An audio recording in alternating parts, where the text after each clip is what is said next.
Sometimes people say cows are overworked. Nothing could be further from the truth. When the cows are getting into the milking parlor and they're going through that process, they're only actually being milked about 5 minutes, 3 times a day. But the rest of their day is really spent getting a bite to eat, getting a drink of water, and laying down on a water-filled mattress, just chilling out.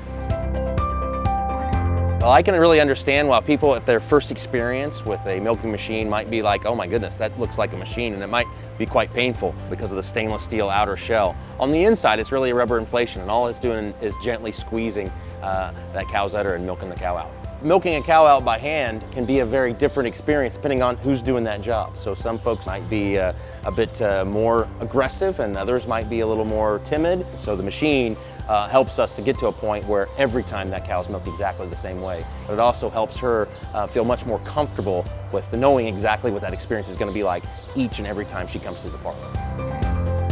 You know, sometimes you'll hear on the internet or in other forums that it can be cruel to separate calves from their mothers. If we left the cows with the calves as they're born, there's a few risks that you would take. In some cases, we might find that the calf doesn't nurse soon enough, and therefore those passive antibodies that help really get that calf off to the best start possible wouldn't happen in a timely manner. Sometimes it's benevolent neglect, and they'll have the calf and they'll allow it to nurse, or maybe they'll walk over and get a bite of feed, or they'll kick around a little bit. A calf weighs about 80 to 100 pounds when they're born, but their mother weighs maybe 1,500 pounds. And with those kinds of animals in the same kinds of space, you can imagine there might be some dangers of collisions, unintended. The area that we put the calves in when they're born is a space that's well bedded, well ventilated, and monitored very consistently. So the life of those calves and the lives of those cows are first and foremost.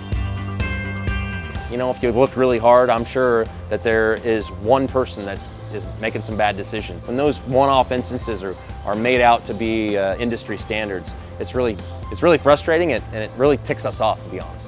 What I hope people take away is that we care about our cows and our animals as much today as we ever have, because I think we understand the cow better, and I think those are the kinds of things we really hope to drive home when people come to visit us.